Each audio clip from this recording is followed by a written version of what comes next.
In today's Quick Trade Saturday video, we're going to take a look at the Smith & Wesson M&P boot knife.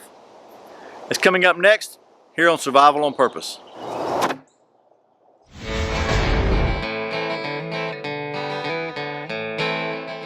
Welcome back to Survival on Purpose. My name is Brian. Thanks for joining me. So the folks at Schrade/Smith & Wesson were kind enough to send me one of their, are you ready for this?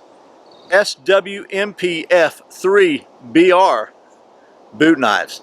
So I thought what we'd do again, as we did last week on the Boneyard folder from Schrade, just kind of run down the specs of this thing real quick, and then I'll tell you some things that I like about it, some things that I'm not too fond of about it. This is, as you can see, it's brand new. I've not had a chance to really use it. I just got it the other day, but I was really excited to get this one because I like this style knife. I like the kind of defensive kind of knives and just something different. I thought this was pretty cool.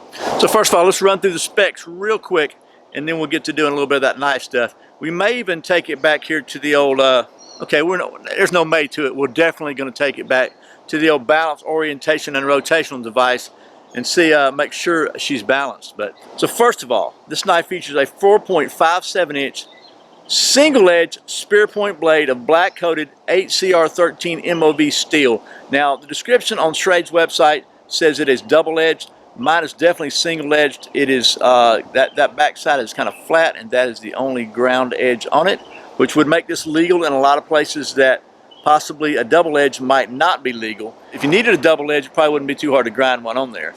By the way, for those of you who have finally got around to adopting the metric system, that's 11.61 centimeters on the blade.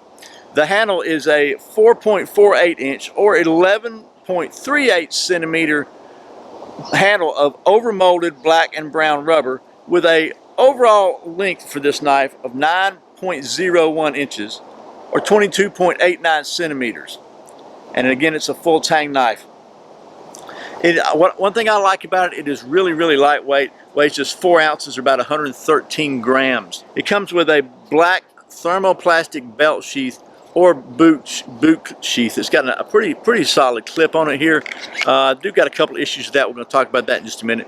But the design of the knife makes it absolutely ambidextrous. So depending on where you want the edge to be when you pull it out, it's basically just depending on how you put it in the sheath. So you can right carry, left carry, it doesn't matter. So there's that.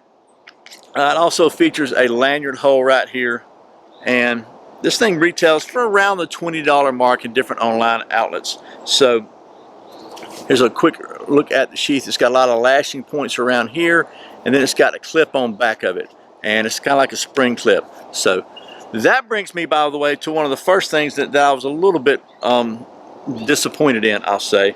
And if you look at this, let me get where you can get a close-up on that. If you can see that clip, it's just a little crooked, okay? It's closer to this edge than it is to this edge. Not a big deal, but it definitely just, you know, a little disappointing to see. I like to see stuff nice and straight and even. And I tried to loosen up and move it, but it's just not moving. I don't know if the clip itself is drilled just a little crooked or whatever, just maybe a little off spec. Maybe it was twisted in the machine, something like that, but just a little bit crooked. Not a huge deal, but it definitely just kind of put me off a little bit.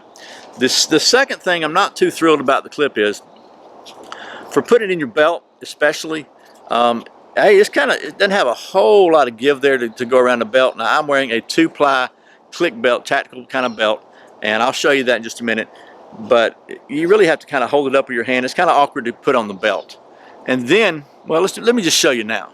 Now, if the sight of extremely pale, slightly chubby flesh alarms you, you might want to turn your head for a minute. But so here's my belt, and this is the click belt, double ply tactical duty belt. And you can see, so I'm trying to put this thing on, I don't know if you can get behind there and see, but the clip just is, it makes about 1 ply. So you have to kind of try to reach down there and pull it out with your hands to get it started. And it's just a pain in the neck. I mean, it really is, I have to say, to get this on a thicker belt. I have to kind of, I don't know, it's like, sort of get it started. Okay, now I got it on there finally. I can push it down, okay? But it really doesn't have any kind of a catch on bottom of it. So what I found is, and this thing fits in, it's just a friction fit, and it fits really well. The finger guards here kind of squeeze here, so if you push it in, the rubberized finger guards kind of hold it in place, right? And it goes in there pretty good. The problem with that is, You go to draw it, that's a problem for me. That clip just does not get the job done. There may be a way to put a different clip on it. You might could put like a Tech Lock or something on here. I might try to put an Ulti clip on it, but that doesn't get the job done. I think it's probably going to do the same thing on a boot, because it's just as you can see in there, it's just smooth in there. There's nothing to grab whatever it's holding on to. So kind of a little bit of a design issue for me right there. Because if you need to deploy this in a tactical type situation, you definitely want to come out with this, not this. Now you can certainly just push off with your thumb and it comes right out, just to show you. Not hard to do at all. You just push it with your thumb, it's going to come off. So that's not a huge deal, but I do think it is a big area of room for improvement they have on the clip here. Other than that, I gotta say, I like the knife. I personally would like it to be double-edged, other than for legal issues in some areas, but I like the grippiness of it. It is very grippy. I like the fact that, at least for a stabbing type defensive use, it doesn't really matter how you've got it turned. But if you are going to use this for cutting, then you know you could very easily have it wrong and hold it the wrong way. So you got to make sure that you're aware of that when you put it in your sheath, that you pay attention to which way the edge is. So if you need to get it out, you know where it is. So pretty much for a defensive type knife, I prefer a double edge. That way there's just takes the guesswork out. So anyway, again, this is certainly not any kind of a bushcraft knife, but it is a knife, and you know me, right? I can't help myself. So it's been raining here all morning, but we're gonna give it a shot anyway. Okay, we'll try that. See how this works. We don't need much. We just want to get a little bit of a fire going here.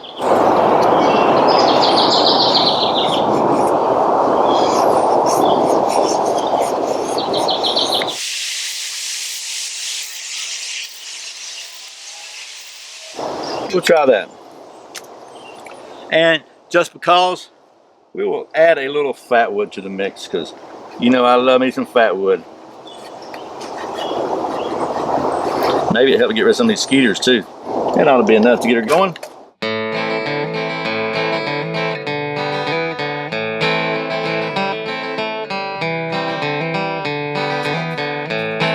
Oh, looky there, looky there. Yeah, come on, burn, baby, burn. You can do it.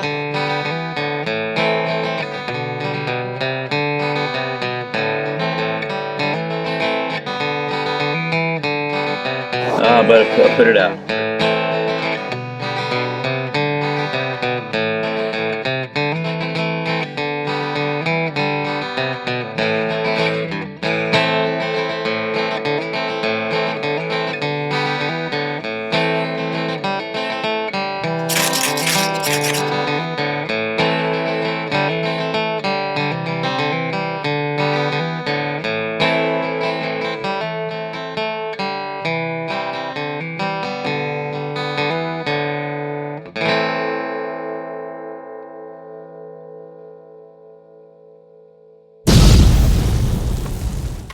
Chuck Norris taught a cat to play fetch. Okay, so that was some practical, maybe impractical use testing for the Smith & Wesson SWMPF3BR boot knife, and a little perseverance with some rainy day wood. That's probably above and beyond, not probably, it's definitely above and beyond the design and intended purpose for this knife, but it's fun to do. And it got the job done. And I always like to know, if I'm going to carry a knife for anything, will it build a fire, right? Because you know me, I like fires. But you also know, hopefully, that here at Survival on Purpose Worldwide Headquarters, we maintain a state-of-the-art knife testing facility. And one of these stations at that facility is our balance, orientation, and rotation device here. So we're going to go ahead and put this knife in it, because I think it's very important that any knife, but especially a knife that would be used for self-defense, is very well balanced.